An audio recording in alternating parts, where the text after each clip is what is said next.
ఈ రోజులలో ప్రపంచమంతయు క్రిస్మస్ పండుగను చాలా ఆనందముగాను అనేక విధాలుగాను జరుపుకుంటూ ఉంటారు.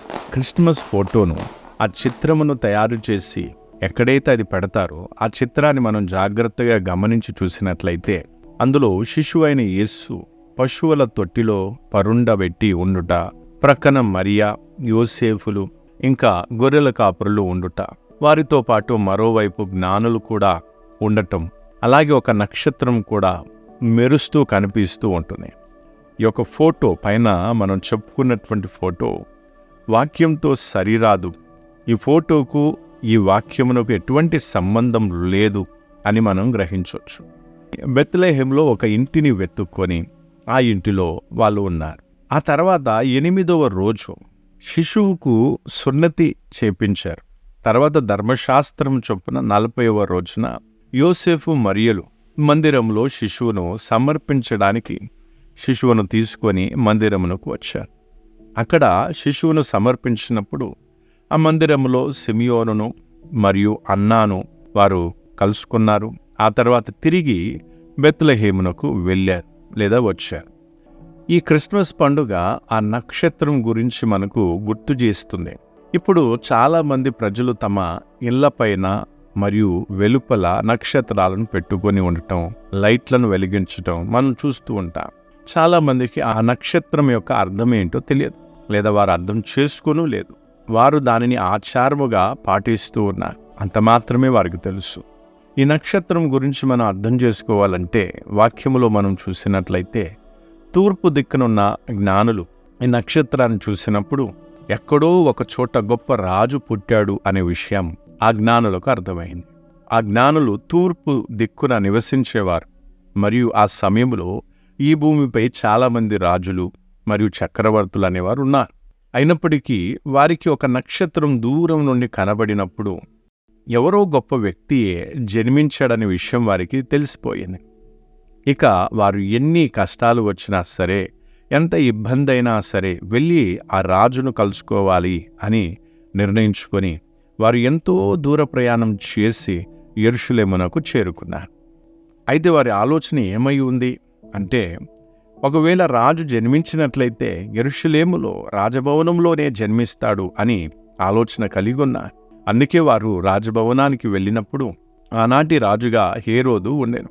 అతడు నేనే రాజును కదా, మరి ఇంకా ఏ రాజు ఈ యెరూషలేము ప్రాంతంలో జన్మించాడు అని అతడు కలవరపడిపోయాడు. మరియు అతడు యేసు రాజ్యాన్ని లేక ఆయన ప్రభుత్వాన్ని అంగీకరించనందున అక్కడి నుండి జ్ఞానులు బయటికి వెళ్ళిపోయారు.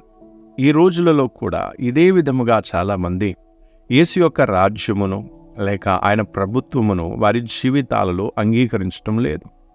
యేసును తెలుసుకుంటారు, కానీ వారి జీవితంలో ఆయన ప్రభుత్వమును అంగీకరించరు లేక ఒప్పుకొనరు. మనం ఈ జ్ఞానుల స్థానంలో ఉంటే మనం కూడా కలవరపడేవారం.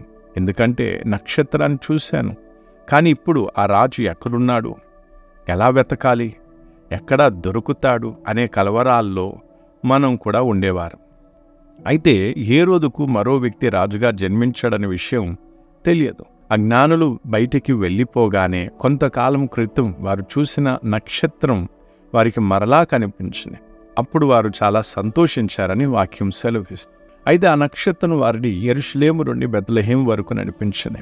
వారు బెత్లెహేమునకు చేరుకొని వారు ఆ శిశువును చూచినప్పుడు ఒక సాధారణమైన శిశువై ఉన్నాడు. ఒక సాధారణమైన ఇల్లు ఉంది. ఆ ఇంటిలో మరియా, యోసేఫులు ఉన్నారు. రాజుకు ఉండవలసిన ఆ వైభవం కానీ ఆ మహిమ కానీ అక్కడ వారికి కనబడలేదు, వారు చూడలేదు కూడా. అందుకే ఈ జ్ఞానులు మొట్టమొదటిగా ఏం చేశారు అంటే సాగిలపడ్డారు. ఆ తర్వాత వారు తమ చేతిలో తెచ్చిన బహుమానములను రాజు ఎదుట సమర్పించారు. జ్ఞానులు మరియా, యోసేఫుల ఇంటికి చేరుకున్నప్పుడు ఆ శిశువు చిన్న బాలునిగా లేడు, ఆయన కొంచెం పెద్దవాడయ్యాడు.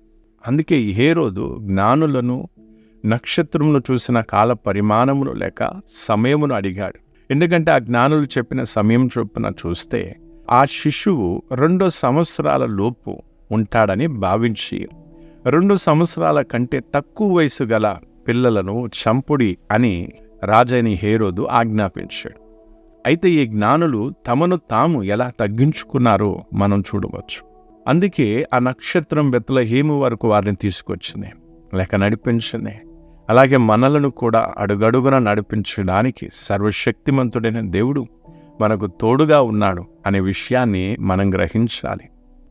జ్ఞానులు వచ్చి రాజు ఎదుట సాగిలపడ్డారు అనే ఈ విషయం ద్వారా మనం ఈ లోకానికి లేదా ఈ ప్రపంచానికి ఎటువంటి సందేశం ఇవ్వగలం లేదా ఇవ్వబడుతుంది అంటే, రాజుల రాజు వచ్చాడని, జన్మించిన వాడు రాజై ఉన్నాడని ఈ సందేశం ఈ జ్ఞానులు సాగిలపడటం ద్వారా రుజువుపరచబడింది. ఇట్టి సందేశం ఇవ్వబడిందని మనం తెలుసుకోవచ్చు. ఆ జ్ఞానులు ఎంతో సుదీర్ఘ ప్రయాణం చేసి అక్కడికి వచ్చినప్పుడు ఆ శిశువు వారికి ఎటువంటి బహుమతులు ఇవ్వలేదు. అయినప్పటికీ వారికి కలిగిన గొప్ప ఆనందం, సంతోషం ఏమిటంటే ఆ శిశువును చూడడమే వారికి ఆ సంతోషం, ఆ ఆనందం కలిగించింది.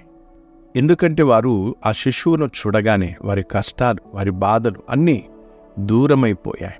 వారు ఎంతో సుదీర్ఘ ప్రయాణం చేసి వచ్చినప్పటికైనాను అంటే వారు ఇబ్బంది పడలేదు, కానీ సంతోషించారు.